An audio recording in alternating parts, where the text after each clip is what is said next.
The views and opinions expressed on Around the Town are entirely those of the host, guests, and callers, and do not necessarily reflect the opinions of the faculty, staff, and students at Elizabeth City State University or ECSU Radio and Television Services. Welcome to another edition of Around the Town with Hez Brown.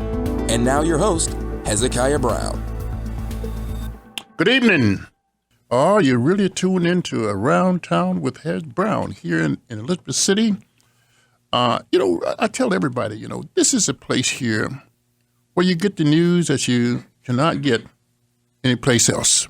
Not only news, but information, because we have special guests, we have special people, we have special topics that we talk about here that no one talks about it anyplace else.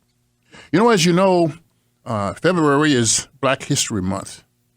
And so the station has decided that we would recognize unsung heroes, folks who have really made a contribution, folks who've made some kind of sacrifice, folks who've made some kind of progress, and folks who have been pioneers and trailblazers.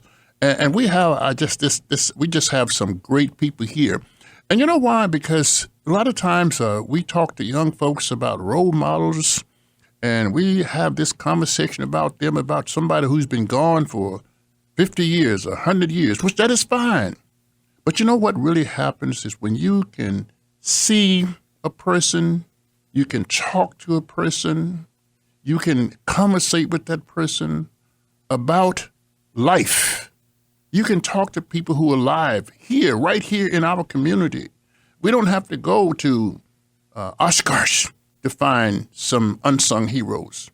They're right here in our community. And so this week, we're really honored to have the Honorable Janice McKenzie Cole here today to just give us a little more discussion and talk about her livelihood, talk about her career, and just have this dialogue with her about what's some of the things that young people can do. And I'm going to tell you this early because I'm going to ask her about this. They have two daughters, and believe it or not, both daughters are attorneys. So they did something right somewhere along the line. So good evening, Judge. How are you? Good evening. I'm doing fine. Thank you so much for taking time out of your busy schedule to join us here on WRVS 89.9. We're glad to have you. Thank you for the opportunity. Wonderful. So obviously, pointing out your name is, and I call you Judge because that's appropriate, isn't it? It is. They say once a judge, always a judge. That's what I thought. So I don't want to be out of line and do the wrong thing, So, but that's what I'm saying. So I know you married to Superior Court Justice Judge J.C. Cole. How many years is it? 36. 36 years. Oh, almost my age. Okay. And you have two children? Not two children, two adults. Two adults. Those are my stepdaughters, yes. Okay. And they are attorneys? Both of them, yes. Yeah. So I'm going to get this. This is an early question. When you guys get together as a family, you've been judge, been in legal practice and all that for a long time. They been in the legal field. Judge Cole been in the legal field. What do you guys talk about? Not the law. you don't talk about everything with the law, right? We really don't. We don't talk about the law. You don't talk about the law. No. Okay. But if they had to get some advice, I know they know where to go. But anyway, let's move on to this. Well, interestingly, growing up, neither of them ever expressed any interest in the law. And when they would come and spend summers with us and we take them to court, they would be bored to death. Yeah. They weren't interested at all. Mm-hmm. So it was a bigger shock to us than anybody when both of them turned around and eventually decided to go to law school. You say that because not most, but many young people, they want to do everything but what their parents do. They don't want to do what you do. I don't care how successful you are, but a lot of them. But in any event, they picked the right field, and I guess, and I think it was just fabulous that you can, this legacy can be carried on to. Well, I think it speaks to something that I believe and have found to be very true, in that as we go through life, we just never, ever know the impact that we have on other people, especially young people. Especially your own kids. Mm-hmm. That's true, So, we we often talk about people who are successful, and there's a broad assumption that when people are successful, that they come from the other side of town, that they don't really know what the struggle is, you know. And so where did you grow up? Well, I started off in Harlem, in New York. I was born in Harlem. And then at about the age of 9 or 10, my family moved to Brooklyn. And that's where I grew up. And then your education, your career path that you took, how did you take that path to go on to be a lawyer? Well, I came from one of those families where it was assumed that you would go to college. Now, neither one of my parents were professionals. Neither one of them went to college. So my sisters and I were first generation. I'm the youngest of 3 girls. And both of them were civil service workers. But I was always interested in the law. They said I talked a lot, so they used to tell me I was like a Philadelphia lawyer. And the courtroom just fascinated me. So I started out, I went to college, and then I dropped out of college. I was out of school for 6 years before I resumed my education. So, I mean, it just goes to show people that sometimes you run into detours, sometimes you go astray, but it doesn't mean that you can't get back on track. And it was my burning desire to be in the courtroom that got me back on track. And so I went to college at night and I went to law school at night, putting myself through. But in the meanwhile, I continued to get into jobs that were related to the law. So I eventually became a legal secretary.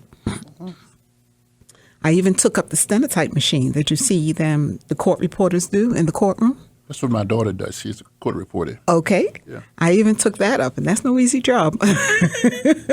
I didn't actually get to the point where I used it in the courtroom, but I used to use it in the law offices where I worked. And in the same vein, the police work fascinated me. So I had taken the civil service test for a police officer while I was going to school. But everything that I was doing was pointing toward the law, the courtroom, and my fascination with it.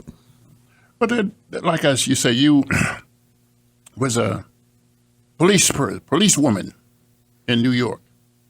And it's my understanding that during that time, they assigned you to some of the most difficult areas, high crime areas. How did you survive that? Well, I was in the first group of women that were put on the street on patrol in regular high crime areas like the men.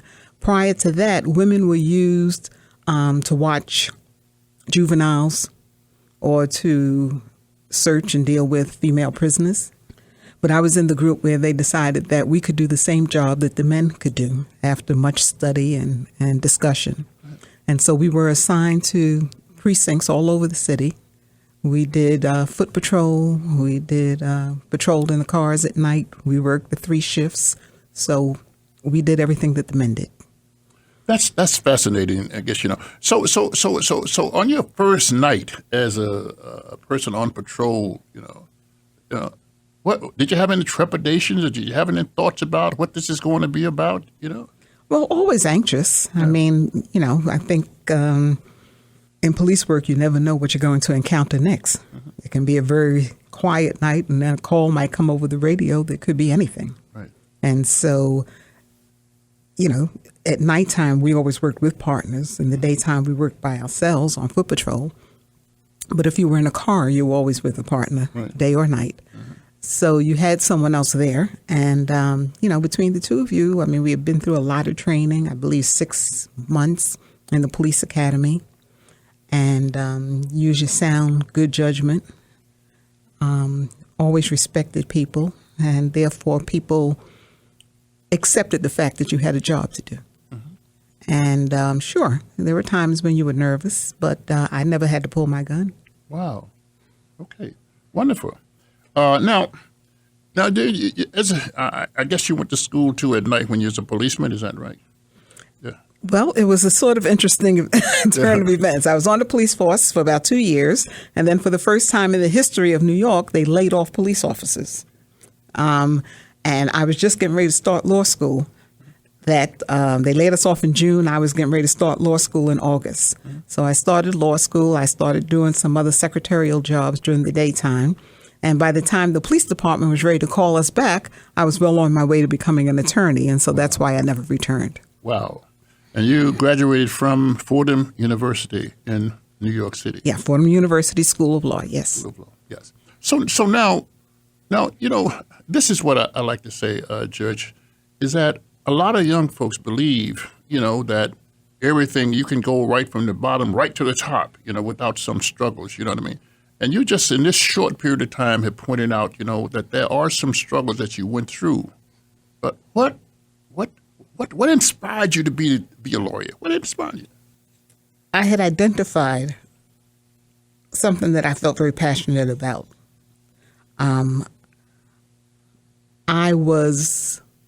I could picture myself in a courtroom making arguments to a jury. Wow. I was very impressed by movies like To Kill a Mockingbird, 12 Angry Men. And so I had a vision of where I wanted to be and what I wanted to do. And once I had that vision, then I did what was necessary. People often ask me, how do you like law school? How could you stand law school? And I tell them I never thought about whether I liked it or didn't like it. That was what I needed to do to get to where I wanted to be. And so therefore, that was the path I had to take. And whether I liked it or didn't like it wasn't an issue. Right. I know that one of the persons that I became familiar with, I guess, I don't know if he was the dean when you were there or not, but John Frederick? Yes. Mm-hmm. Was he the dean then? I think as I was leaving, he might have become the dean at Fordham, yes. Yes, because, he also was an arbitrator. And I don't know if I said this to you or not, but when they first completed the Jacob Javits Convention Center, they were so afraid that it was going to be a lot of strikes, a lot of labor strife in those areas. So what they did, they appointed three persons really to resolve all disputes. And Dean Frederick was the chairperson, and I was one of the deputy labor czars at the Jacob Javits Convention Center in New York. And as far as I know, they never still until today have had any real disputes there of any significance because, I'd left and went to another job, but they didn't ever have any real major problems there. And that place still have gone on for a long period of time. So I do know him and thought he was just one of the finest person I've ever met in my life. He was. I mean, he is. So now, I know as your career went on, I'm trying to keep this a little bit in track. You went on you was a secretary, you was a policeman, and now you're a lawyer. And then the next step is once you finish law school, what did you do then? Okay, while I was attending law school, I worked at John Jay College of Criminal Justice, which is where I had gotten my undergraduate degree and my master's degree in public administration. Mm-hmm. But I saw some advertisements for an internship at the U.S. Attorney's Office. And I thought it would be an excellent opportunity, again, especially because I was so interested in trial work. So they didn't say whether or not they would pay a stipend, but I decided that if I could get it, I wanted to do it. So what I did is I saved up as much money as I could so that I could pay my bills for the 3 months during the summer. And I got my employer to agree to give me a leave of absence during the summer so that I could do that internship. I did the internship, and they were impressed enough with the work that I did that even though they never take people directly out of law school, because they had an opportunity to meet me and see my work, and with my police background, I was hired as an assistant U.S. attorney right out of law school. Wow. So actually, I tried my first case in federal court before I even knew for sure that I had passed the bar exam. Wow, that's incredible. But I just say, as your career moved on, and I do know that you was appointed by President Bill Clinton. Mm-hmm. But let me go back to that. Okay. And again, it was about the sacrifice. I wanted that experience. I wanted that exposure. I had to sacrifice because I wasn't going to get paid for 3 months. And many people, if you told them they were going to walk away from their paycheck for 3 months, young people today would tell you, oh, no, I can't do that. You're out of your mind. But it was making the decision that I wanted to make that sacrifice that then opened up the door for me to be appointed as an assistant U.S. attorney. Okay. And then what I like about this, I'm moving fast because, if we talked about the step-by-step career, we'd be here until about 2 weeks doing that.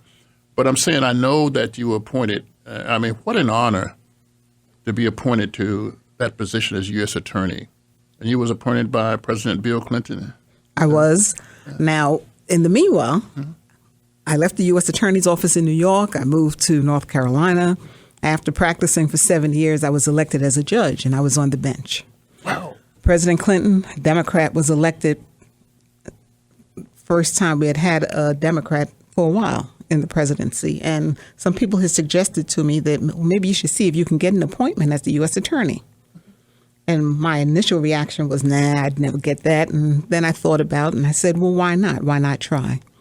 At that time, Eva Clayton was the congresswoman. And because there was not a Democratic senator in North Carolina, a lot of the influence fell to the congressional people. And so I threw my hat in the ring. And of course, with the experience that I had had as an assistant U.S. attorney and the other things in my career, I did receive that appointment in 1994.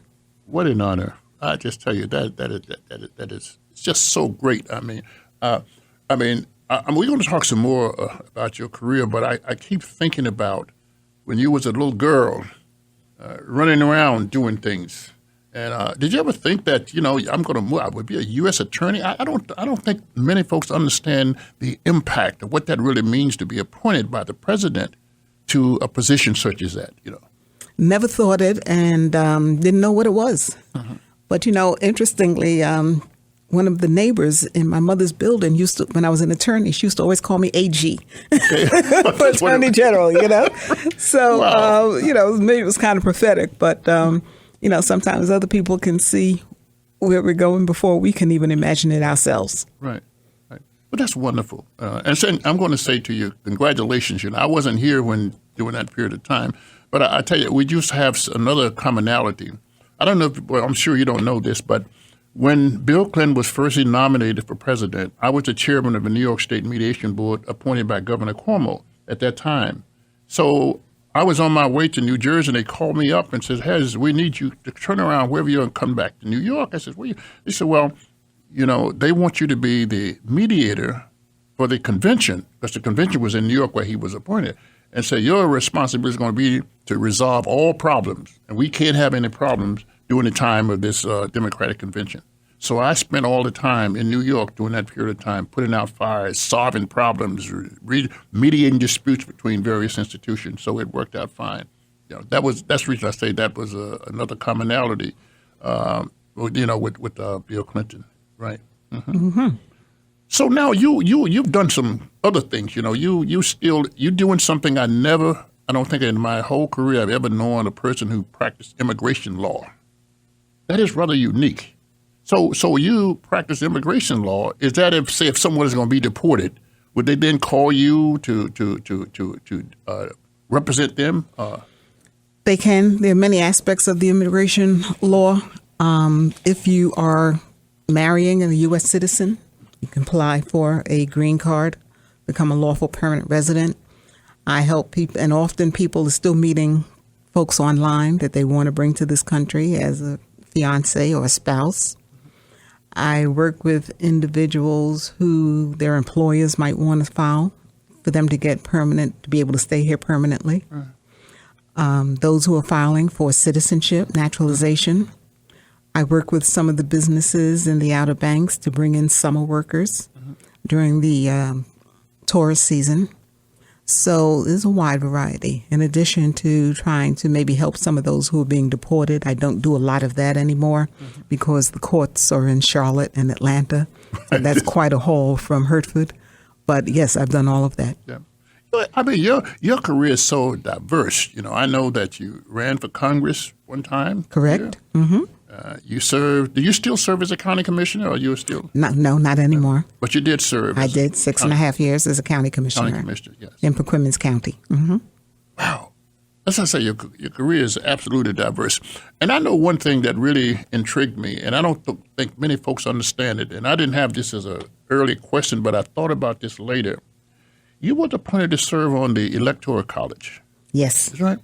Now, we hear about Electoral College. It's almost like it's something that people don't talk about too much. It's not discussed. Tell us a little bit about how do you get appointed to Electoral College, first of all? Well, interestingly, through the political party system, as will happen this year, there comes a time when we have our precinct meetings first, then we have our district meetings, have state meetings. But at our district meetings, that's when a certain number of people who are going to be delegates to the convention are elected. And at that time, we also elect members or candidates for the Electoral College based on the candidates that you're supporting. So that year was the year that President Obama was running, and I was elected at the district convention to be part of the Electoral College for Obama. Now, that was the first time that North Carolina went with the Democratic president. So that meant that the Democratic members of the Electoral College, those of us who had been elected at the district conventions all over the state, we convened and we were that Electoral College. Mm-hmm. And so after all the votes are counted, we're the ones who officially place, and I was selected by our group to actually place Obama's name in nomination for the North Carolina Electoral College, and we vote on it, and that is how the electoral process works. Right. Well, I don't know if, I'm sure you've been watching this closely, so have I, in terms of, I guess it's at the Supreme Court now, in terms of the Electoral College, and that is whether or not a person, for example, I believe that you somewhat commit to that person that is running, but now I guess some states have changed that you, once you get there, you can vote for anyone you want to. You don't have to vote for that person who you committed to. Have you been watching this stuff as it go along? I have not really followed that, Yeah. so I really cannot speak to it. Mm-hmm. There's a lot of discussion as to whether or not the Electoral College is even still relevant. Yeah. And, of course, in our last election, we have a situation where somebody like Hillary Clinton won the popular vote. Right. Mm-hmm. But, didn't get the votes for the Electoral College. So I know there's a lot of discussion as to whether or not that process should even continue. Right. But it is a part of the Constitution, and so it will take act of Congress and a constitutional amendment to change it. Right. As I said again, I know it's there now, at the Supreme Court. I guess they were going to rule on it pretty soon. Now, I'm just saying, Jared, when you look at your livelihood, and I'm so honored to sit in the same room with you, because I never even spoke to another person who served on this very important position, such as Electoral College, who selects the president. That is a real honor. And it's like I said, as you go through life, they're first for everything. This is my first time having a conversation with anyone who served in that important position. So when you take all of your livelihood, all your experiences that you gained over years, what are you really passionate about as a person? Whew.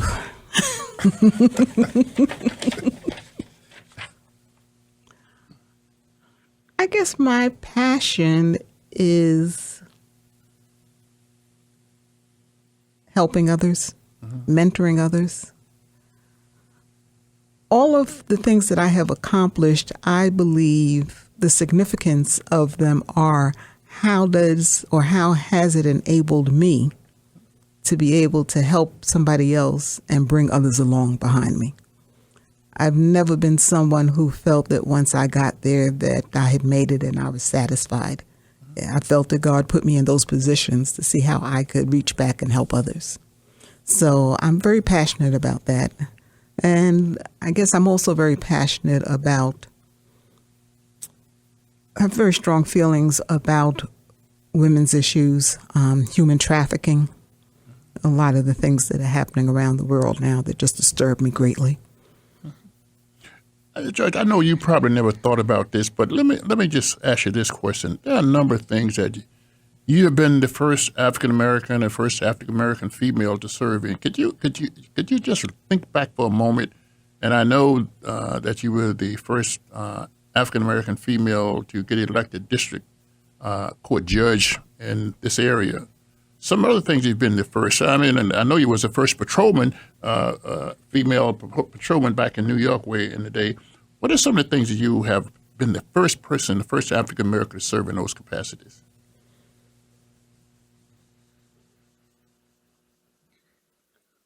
Well, being in that first group of women police officers, I was the first. Me and a friend of mine, we're still good friends today. We were the first women to ever serve in that particular precinct, the 9-0 precinct in Brooklyn. One of the reasons that I moved to this area with my husband was that at the time that I came, there were no women practicing law in 7-county area here in northeastern North Carolina. And I felt that put me in a unique position. So I moved here for that. That was very much part of the reason why I moved here. Being elected as a district court judge. In February last year, I was honored with my portrait being hung in the courtroom. And that's the first. We have many African-American, not many, but we have, significant number of African-American women judges now. But nobody else has gotten to the point yet where their picture hangs in the courtroom. First African-American U.S. attorney in the Eastern District of North Carolina. That's all I can remember right now. Well, I tell you, that's all. That's a lot. that's a great deal.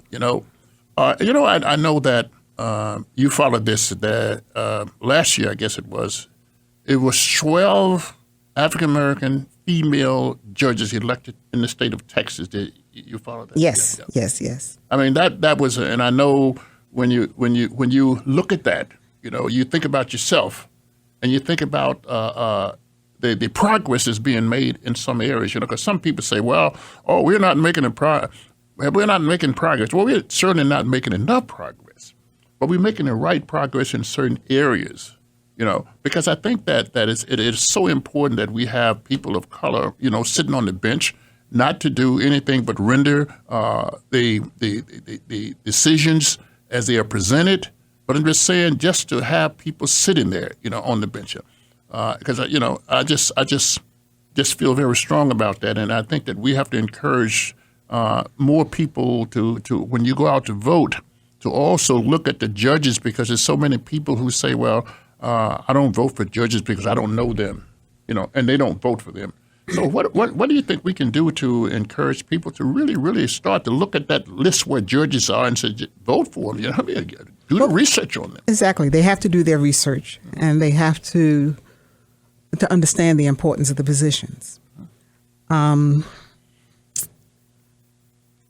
think it's important for the judges and African-American and African-American female judges to be there, because no matter how much we see it on television and other places, I don't think our children believe it's real until they see it in person and it's somebody who they know or they can touch or they can speak to.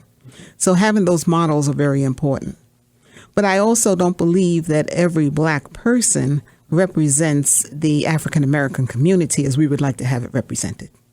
And so that's why it is important to do your research. Mm-hmm. We don't want to vote just because someone is Black. We want to vote for them because they are qualified, and we know that they would have that their experiences, their sensibilities are going to be such that they're going to understand our community and understand the people who come before them from our community.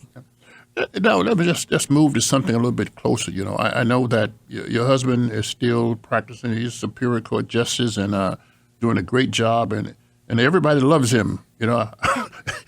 I'm sure they do love you too, but I'm just saying they loves him. And I'm just trying to say, this is rather unique also to have husband and wife team that's in the legal field, and both have served in such a high capacity as you have served in that time, So what do you attribute that to? Well, JC is of this area. He is a very down-to-earth person, and he will help anyone who he can help. when he was in district court and he did juveniles, I mean, he would actually come off of the bench and hug some of these young people. And some of these guys who thought they were so tough would almost be in tears because they didn't have that father image. Right. Somebody who could actually, who treated them like that. But he is very much respected by the people in the community. He's respected by law enforcement. He's respected by the people who work in the courthouses. And it's his personality and it's how he deals with people. And, you know, we don't walk past anybody outside of the courtroom. We're never too important to talk to anyone. Mm-hmm.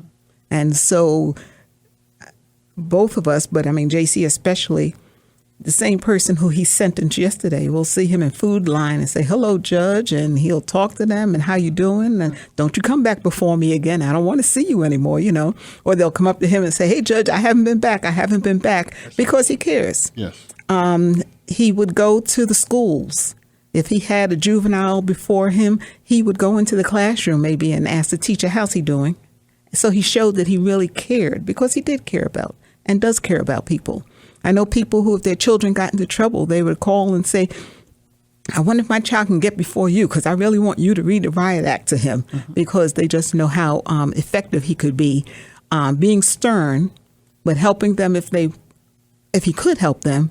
And at the same time, letting them know how much he cared. Because, you know, they say nobody cares how much you know until they know how much you care. And I think he's a prime example of that. That's great.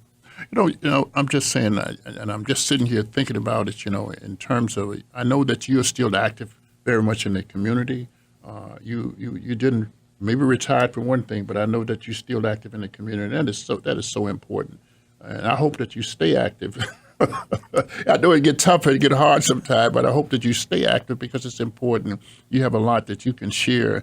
And I'm certain that you share all of this with young people, older people, it doesn't matter, but share that experience because I think that our community needs it more than anything. So what are you working on now, you know, in terms of the community itself? What's your next move? Well, I call myself semi-retired now, even though I still have a very active caseload in my law practice. But most of my energies, especially this year, I'll be putting into the Democratic Party. Okay. And I know one thing. We have another commonality. You're a mediator. Yes. I've trained as a mediator. Yes. Never got to your level or quite as successful at it as you have been. But yes, I did train as a mediator and did mediation work as well. Yeah, doing mediation is the best job in the world because, you know, this is, as I said again, my philosophy has always been the same thing. How do you help people? You know? And so you help people and then you get paid for it. That makes it even better. You know? But it is due. But Judge, I just want to thank you and say how much you appreciate it in the community and around for all of your participating in all the work you've done and serving as a role model to our community. And so that's why WRVS, you know, is recognizing you and Judge J.C. Cole as the Unsung Heroes for Black History Month. So our programs will be presented on the first and third Wednesday of February and the following Sunday. The first and third Wednesday to be at 6:30 p.m. and on Sunday it'll be at 3 o'clock p.m. So we want you to listen, and so we'll be putting out some information about it. And we just appreciate you and keep up the good works. And I'm sure that you said you're semi-retired, but there's a lot to be done still. And I'm sure you're going to do it. But anyway, this is, remember, as I said to you before, and I'm sure there have been a lot of indications in the interview with Judge Cole and in interview with Judge Cole, both Judge Coles, that you learned something new, not only about them, but you learned something that's important. So here at WRVS, you know, along with Clay Mercer and those who hear, we try to give you the news and the information that you can't get anyplace else, along with Sheila Lee in the morning with Morning Joy. So we just got a lot of stuff going on here, and we need you to listen as much as you can. But specifically, this is Around Town with Hez Brown, and don't change that dial. Thank you so much, and we will be listening for you to listen. Thank you. Bye. Thank you for having me. Thank you for listening to Around the Town with Hez Brown, recorded and produced at WRVS-FM Studios on the campus of Elizabeth City State University. If you are interested in becoming an underwriter for this show, call 252-335-3985.